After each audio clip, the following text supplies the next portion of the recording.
दोस्तों, डीएम साहब की एक बेटी जिसका नाम दीक्षा होता है। दीक्षा की उम्र लगभग 25 से 26 साल के आसपास रही होगी और अफ्रीका का एक काला आदमी जिसकी उम्र महज 30 से 35 साल रही होगी। अब जो अफ्रीकन का आदमी था वो डीएम साहब के वहाँ नौकरी किया करता है। उनको जहाँ मीटिंग पर जाना होता है वो लेकर जाता है और उनकी बेटी को कहीं होटल में घूमने जाना होता है तो वो उनको लेकर जाया करता है। एक दिन जो डीएम साहब होते हैं वो एक बहुत लंबी यात्रा पर कहीं बाहर चले जाते हैं, करीब करीब 15 से 20 दिन के लिए। अब जो दीक्षा होती है और जो ना अफ्रीकन का आदमी होता है, वो दोनों लोग अकेले अपने घर पर रहा करते हैं। जो दीक्षा होती है वो अफ्रीकन से बार बार कहा करती है कि मुझे घुमाने के लिए होटल ले चलो, होटल ले चलो। अब जो अफ्रीकन आदमी होता है वो भी दीक्षा को बार बार घुमाने के लिए होटल ले जाया करता है। जैसे ही रात के 8 बजते हैं वैसे ही दीक्षा तैयार होती है और उसके साथ होटल घूमने के लिए चली जाया करती है। वहाँ पर रोमांस किया करती है, लोगों के साथ पार्टी किया करती है, थोड़ा बहुत नशा भी कर लिया करती है। इस तरह से उसका पूरा दिन और पूरी रात गुजरा करती है। दीक्षा अफ्रीकन आदमी के साथ करीब करीब 10-15 दिन वो घूमा करती है तो उसको अफ्रीकन आदमी पर बहुत ज़्यादा विश्वास हो जाता है और धीरे धीरे पता नहीं उसके साथ दोस्ती कर लेती है और ये दोस्ती न जाने कब एक प्यार के रिश्ते में बदल जाती है। अब उन दोनों में इतनी ज़्यादा प्यार मोहब्बत, इतना ज़्यादा इश्क हो चुका था और धीरे धीरे दीक्षा उसको अपने दिल में भी जगह देने लगती है। पता नहीं ये दोस्ती धीरे धीरे कब इश्क प्यार मोहब्बत में बदल जाती है। दीक्षा उस पर बहुत ज़्यादा विश्वास करने लगी थी, उससे प्यार भी करने लगी थी। एक दिन जो अफ्रीकन आदमी होता है वो दीक्षा को एक ऐसी जगह ले जाता है, एक ऐसे होटल में ले जाता है जहाँ पर उसकी पहले से ही पूरी प्लानिंग होती है कि मैं दीक्षा को यहाँ पर लाऊंगा और उसके साथ ऐसा वैसा सब कुछ करूंगा। तो वो अपने प्लान के मुताबिक दीक्षा को उस कार में बिठाता है और उसी होटल में ले जाता है। अब वहाँ पर जैसे वो एंट्री करता है, एंट्री करने के बाद दोनों लोग होटल में जैसे ही एंट्री करते हैं, कमरे के अंदर जाते हैं, वहाँ पर जो भी उस रात जो घटना होती है, सच में दोस्त, जब आप इस घटना को पूरा सुनोगे तो आपके पाँव के तले जमीन खिसक जाएगी। आखिरकार उस लड़की के साथ उस रात अफ्रीकन आदमी ने किस तरह की घटना को अंजाम दिया। तो इसीलिए आप इस वीडियो में अंत तक बने रहें दोस्तों। वीडियो स्टार्ट करने से पहले आपसे छोटी सी रिक्वेस्ट है दोस्तों, वीडियो को अभी लाइक नहीं किया है तो प्लीज़ लाइक एंड चैनल को जरूर सब्सक्राइब कर लेना, बेल आइकन को भी प्रेस कर लेना ताकि जैसे ही मैं वीडियो अपलोड करूं उसका नोटिफिकेशन सबसे पहले आपके पास पहुंचे। दोस्तों, करीब करीब मैंने 3 साल तक बहुत ज़्यादा मेहनत की है और 3 साल के बाद फाइनली मेरा चैनल मोनेटाइज है, मेरा रेवेन्यू भी बनना स्टार्ट है। बस आप लोगों की दुआ से एक दिन ये भाई बहुत ज़्यादा सक्सेस हो जाएगा और आप लोग को भी मदद करने के लिए ज़रूर आएगा। तो दोस्तों, इसीलिए इस भाई को मदद करो और जितने भी एड्स आते हैं एड्स को देखो, स्किप करो, अच्छे से वीडियो को पूरा ड्यूरेशन दो, करीब करीब आधे से ज़्यादा वीडियो देखो। मुझे बहुत अच्छा लगता है जब आप लोगों का प्यार और सपोर्ट मेरे ऊपर बना रहता है।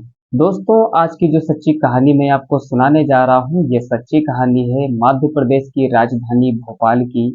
भोपाल में एक लड़की रहा करती है जिसकी उम्र करीब करीब 18 से 19 साल होती है, जिसका नाम दीक्षा होता है। अभी वो कक्षा 12 में ही पढ़ाई कर रही होती है, लेकिन उसके जो पिताजी होते हैं, उसके जो पापा थे, वो एक डीएम की पोस्ट पर तैनात होते हैं, लेकिन उनका ट्रांसफर दूसरे डिस्ट्रिक्ट में होता है। इधर जो दीक्षा होती है वो देखने में भी खूबसूरत होती ही है और क्योंकि वो डीएम की बेटी होती है, इधर अपने मम्मी के साथ वो भोपाल में ही रह रही होती है, अपनी पढ़ाई कर रही होती है। जैसे ही दीक्षा इधर अपना बीए में एडमिशन लेती है, एडमिशन लेने के बाद धीरे धीरे 1 साल करके फर्स्ट ईयर गुजरता है, सेकेंड ईयर गुजरता है, थर्ड ईयर होता है, फिर फाइनल हो जाता है। जब दीक्षा फाइनल कर लेती है तो उसके मन में एक विचार आता है कि क्यों ना हम आगे की पढ़ाई करने के लिए जहाँ मेरे पापा की पोस्टिंग है मैं वहाँ जाकर करूँ, क्योंकि बहुत लंबे समय तक मैं अपने मम्मी के साथ रुक चुकी हूँ। अब मेरा मन कर रहा है कि मैं अपने पापा के साथ जाकर वहाँ पर रुकूं।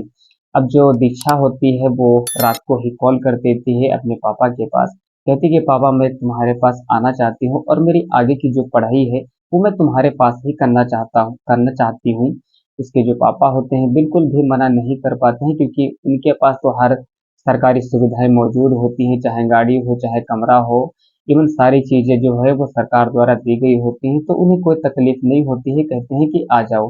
अब जैसे ही सुबह होती है, जो दीक्षा होती है, अपनी जरूरतमंद की जो भी चीजें होती हैं, कपड़े लत्ते, जो कुछ सामान होता है वो एक बैग में पैक करती है, और करीब करीब 5 से 6 घंटा यात्रा करने के दौरान जो दीक्षा होती है वो सफलतापूर्वक अपने पिता के पास पहुंच जाती है। पिता भी देखकर अपने बेटी को बहुत ज़्यादा खुश होता है, इधर दीक्षा भी अपने पिता को देखकर बहुत ज़्यादा खुश होती है। अब दोनों लोग उसी घर में रहा करते हैं। लेकिन इधर जो डीएम साहब होते हैं, उनके पास सरकार की दी हुई एक गाड़ी होती है और उनकी एक खुद की निजी गाड़ी होती है। तो अपने निजी गाड़ी का ड्राइवर वो नहीं रखते हैं, बल्कि उनको एक सरकारी ड्राइवर मिलता है, उनको सरकारी गाड़ी मिलती है, तो उसी गाड़ी से वो ड्यूटी जाया करते हैं। इधर एक अफ्रीकन का काला आदमी जो है वो भारत आता है जॉब करने के लिए। उसे कोई भी जॉब नहीं मिल रही होती है, तभी वो उसी लड़की से मुलाकात करते हैं जिसका नाम दीक्षा होता है, डीएम साहब की बेटी होती है। उससे मुलाकात करता है और उससे कहता है कि क्या यहाँ पर कोई जॉब हमारे लिए अवेलेबल है, मिल सकती है, वैकेंसी खाली है। तो लड़की सोचते हैं कि मेरे पापा की एक पर्सनल गाड़ी है, और मेरे जो पापा हैं वो एक सरकारी गाड़ी में ही आते जाते हैं। मेरे पापा की पर्सनल गाड़ी खड़ी हुई है, क्यों ना मैं इनको जॉब पर रख लूँ, और ये मुझे इधर उधर कहीं घुमाया करेंगे, कॉलेज छोड़ दिया करेंगे। तो जो दीक्षा होती है वो अपने पापा से फौरन ही कॉल करती है, उनसे पूछती है कि पापा, जो आपकी पर्सनल गाड़ी खड़ी है, इसका तो कोई ड्राइवर तो नहीं है। तो फिर उनके पापा कहते हैं कि जी बेटा, इसका कोई ड्राइवर नहीं है, क्योंकि मैं ड्राइवर क्या करूँगा, मुझे सरकार की तरफ से पूरी सुविधाएं मिली हैं। कहते हैं कि एक आदमी है, वो गाड़ी चलाना चाह रहा है, वो नौकरी ढूंढ रहा है, तो क्यों ना उसे आप जॉब पर रख लो।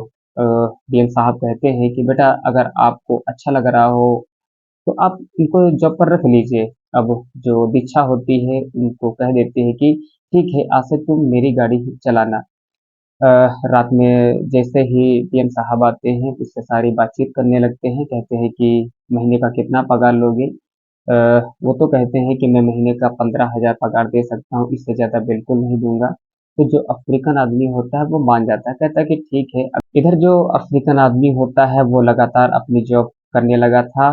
दीक्षा को जहाँ भी घूमने वाली जगह होती है वहाँ घुमाने जाया करता है, कभी कभी डीएम साहब को भी ऑफिस छोड़ दिया करता है।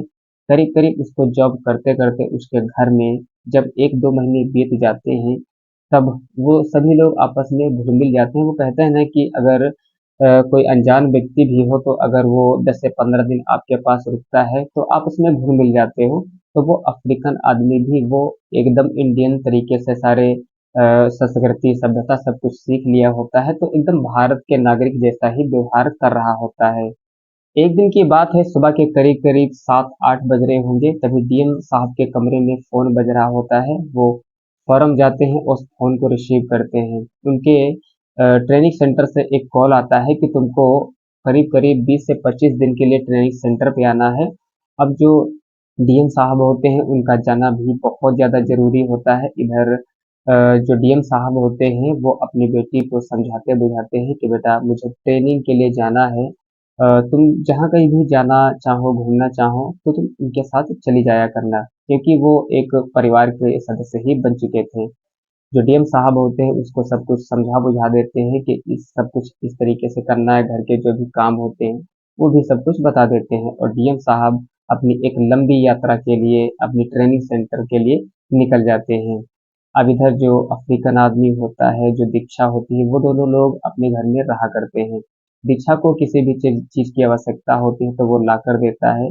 अगर उनको कहीं भी जाना होता है तो फोर व्हीलर में बिठाकर वो उनको ले जाया करता है। एक दिन की बात है, दीक्षा की जो बहुत करीबी दोस्त होती है उसने दीक्षा को फोन किया और वो कहती है कि दोस्त, आज मेरा बर्थडे है, क्या तुम आज मेरे बर्थडे में बर्थडे सेलिब्रेट करने के लिए नहीं आओगी क्या? दीक्षा कहती है कि तुम कैसी बात कर रही हो, तुम तो मेरी बहुत करीबी दोस्त हो, मैं तुम्हारे बर्थडे सेलिब्रेट करने के लिए जरूर आऊंगी। तो कहती है कि इस वाले होटल में सारा फंक्शन का प्रोग्राम किया गया है, तुमको 8 बजे वहां पर जरूर आना है और सबसे पहले तुमको आ जाना है। तुम मेरे साथ रहकर ही केक काटोगी। दीक्षा कहती है कि मैं बिल्कुल आऊंगी। अब जैसे ही रात के करीब करीब 8 बजते हैं, वैसे ही दीक्षा अपने ड्राइवर को बोलती है कि मुझे उस होटल तक छोड़ दो चल के। तो जो ड्राइवर होता है दीक्षा को गाड़ी में बैठने के लिए बोलता है। गाड़ी स्टार्ट करता है, करीब करीब आधे घंटे चलने के बाद वो होटल आ जाता है और वहीं पर रुक जाती है। दीक्षा गाड़ी से उतरती है और होटल के अंदर इंटर कर जाती है। और जैसे ही दीक्षा की दोस्त प्रिया दीक्षा को देखती है, वो भागती भागती आती है और प्रिया को अपने गले लगा लेती है। खूब ज़्यादा झूमने लगती है, कहती है कि जब मेरा केक कटे तो तुम मेरा एक हाथ पकड़ना, तुम ही मेरे साथ केक कटवाना। दीक्षा कहती है कि ठीक है। अब पार्टी का पूरा माहौल बन चुका होता है। अच्छा, जो प्रिया होती है वो थोड़ा बहुत ड्रिंक व्रिंक सर्व किया करती है, कभी कदार जो है फंक्शन में वो शराब भी पी लिया करती है। अब केक काटने की पूरी तैयारियां हो जाती है। करीब करीब 9 या 9:30 बजे प्रिया केक काटती है। केक काटने के बाद सभी लोग पूरा फुल इंजॉय करते हैं, उस बर्थडे पार्टी का पूरा इंजॉय करते हैं। इंजॉय करने के बाद जो प्रिया होती है वो दीक्षा को अपने रूम में ले जाती है। वहाँ पर करीब करीब 5 से 6 लड़कियाँ होती हैं। सभी लोग, अब जो प्रिया होती है वो करीब करीब 3-4 महंगी महंगी दारू की बोतलें निकालती है। जैसे ही दीक्षा देखती है वो कहती है कि प्रिया ये क्या है। कहती कि तुमको क्या कुछ पता ही नहीं, तुम इतने दिन से शहर में रह रही हो, क्या तुमको पता नहीं कि ये क्या है। कहती है दीक्षा कि मुझे सच में नहीं पता कि ये क्या है। कहती कि कोई बात नहीं, जैसे हम लोग करेंगे वैसे ही तुमको भी करना है। जितने भी लोग वहाँ पर होते हैं सभी लोगों के लिए एक पैक बनाया जाता है। पैक बनाने के बाद सभी लोग जब पैक को पी लेते हैं तो सभी लोग बहुत ज़्यादा नशेले हो जाते हैं। नशे में होने के बाद सभी लोग वहीं पर लेट जाते हैं, सो जाते हैं। लेकिन जो प्रिया होती है वो अपने ड्राइवर को कॉल करती है और कहती है कि मुझे यहाँ से ले जाओ। अब जो ड्राइवर होता है वो तुरंत वहाँ पर आता है और दीक्षा को गाड़ी में बिठाता है और उनके घर ले जाता है। घर ले जाने के बाद अपने गोदी में उठाता है ड्राइवर और प्रिया को उनके कमरे में जाकर लिटा देता है। और जैसे ही सुबह होती है, जो दीक्षा होती है वो जग जाती है। जगने के बाद उसका थोड़ा सा सर दर्द कर रहा होता है। नहाती धोती है, फ्रेश हो जाती है। अब जो दीक्षा होती है उसको ये सारी चीजें अच्छी लगी होती है। तो वो चाह रही होती है कि मुझे कोई पार्टी दे, या मैं खुद बियर बार की दुकान पर जाऊं और मैं ड्रिंक का सेवन करूं, क्योंकि उस चीज से उसको बहुत ज्यादा आनंद मिल रहा होता है। अब जो दीक्षा होती है वो खुद अफ्रीकन आदमी से, अपने ड्राइवर से महंगी महंगी दारू की बोतलें मंगाती है और वो घर पर ही ड्रिंक किया करती है। एक दिन प्रिया दीक्षा को कॉल करती है और कहती है कि मैं तुमसे कुछ जरूरी बात करना चाहती हूँ, क्या तुम मेरे घर आ सकती हो। दीक्षा कहती है कि हाँ बिल्कुल, क्यों नहीं, तुम तो आखिरकार मेरी दोस्त ही हो। अब जो दीक्षा होती है वो प्रिया के घर चली जाती है। जैसे ही प्रिया के घर जाती है उसका स्वागत करती है, चाय नाश्ता कराती है।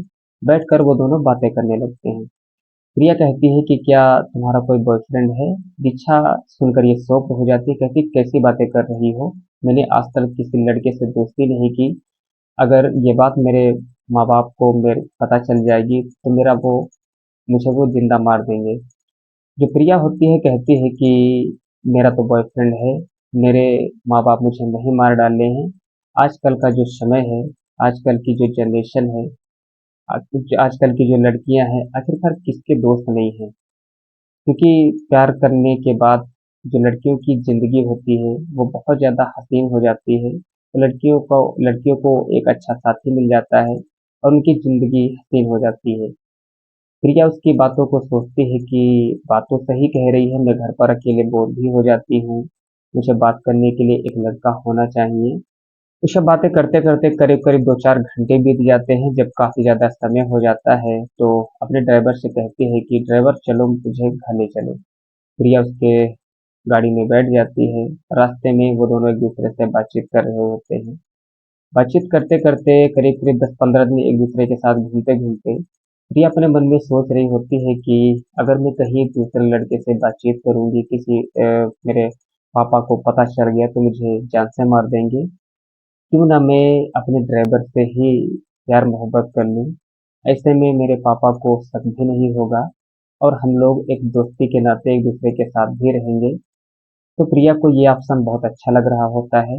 अब प्रिया लगातार उसे देखा करती है। लेकिन जो अफ्रीकन आदमी होता है वो उसे इग्नोर किया करता है क्योंकि वो तो एक नौकरी के उद्देश्य से ही आया होता है।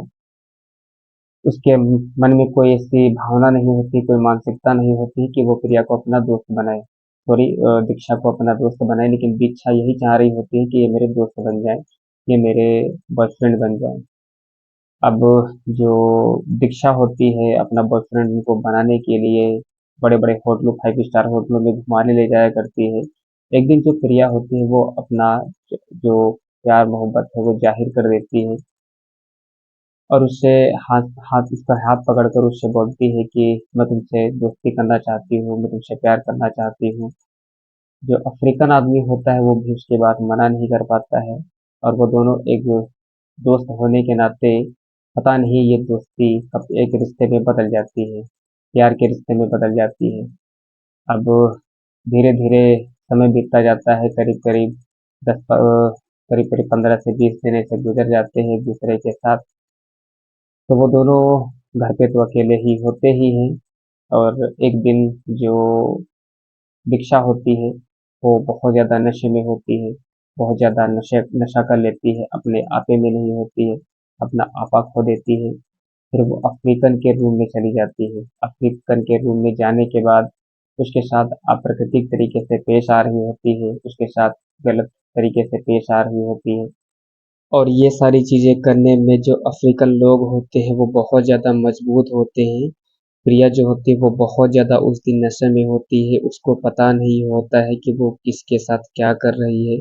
पहले तो धीरे धीरे अफ्रीकन के सर पर हाथ फेरती है, धीरे धीरे उसके अंगों को सहलाना स्टार्ट करती है। फिर जो अफ्रीकन आदमी होता है उसके शरीर की जो भी अंदर के शैतान होते हैं वो जग जाते हैं। फिर वो भी प्रिया के साथ वही करने लगता है जो प्रिया उसके साथ करना चाह रही होती है। फिर जो अफ्रीकन आदमी होता है प्रिया को वहीं पर बेड पर लिटा देता है और उसके साथ अप्राकृतिक तरीके से वो दोनों एक दूसरे के साथ करीब करीब 3 से 4 बार फिजिकल होते हैं। शायद इसमें प्रिया का ये फर्स्ट बार ही होता है, लेकिन प्रिया बहुत ज़्यादा परेशान हो जाती है, लेकिन प्रिया भी अपने पार्टनर का बहुत ज़्यादा साथ देती है। इधर जो अफ्रीकन आदमी होता है उसको भी काफ़ी ज़्यादा इंजॉयमेंट मिलता है, प्रिया को भी खूब ज़्यादा इंजॉयमेंट मिलता है, लेकिन प्रिया उससे कुछ भी नहीं कह रही होती है, चुपचाप उस चीज़ का आनंद ले रही होती है। करीब करीब वो दोनों रात में 3 से 4 बार फिजिकल होते हैं और फिर जब दोनों थक जाते हैं, परेशान हो जाते हैं तो वहीं पर सो जाते हैं।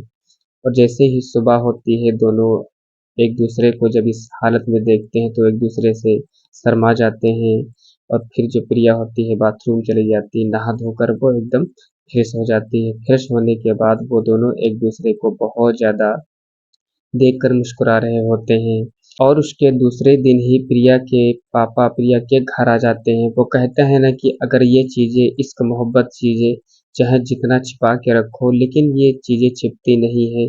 आखिरकार एक दिन प्रिया पकड़ी जाती है उस अफ्रीकन के साथ। तो प्रिया के पिताजी होते हैं वो अपनी बेटी की इज्जत को उछालना नहीं चाहते हैं। जितना भी उसका पैसा होता है सब कुछ पैसा वैसा देकर भगा देते हैं। इधर प्रिया जो होती है वो सच में उससे प्यार करने लगी होती है। प्रिया उसकी यादों में बहुत ज़्यादा दुबली-पतली हो रही होती है। तभी जो डीएम साहब होते हैं ज़बरदस्ती उसका रिश्ता देकर किसी लड़के से शादी करा देते हैं। अब जो वो लड़की होती है वो भी धीरे-धीरे उसे भूलने की कोशिश कर रही होती है। एक ऐसा समय आता है तो जब वो लड़की होती है वो पूरी तरह से उस अफ्रीकन आदमी को भूल जाती है और अपने ही ज़िंदगी में खुश होती है। दोस्तों ये कहानी का अंत यहीं पर होता है। ये कहानी सुनने में आपको कैसी लगी? अगर कहानी अच्छी लगी तो वीडियो को लाइक और चैनल को सब्सक्राइब करके ज़रूर जाना। मिलते हैं नेक्स्ट वीडियो में, तब तक के लिए धन्यवाद।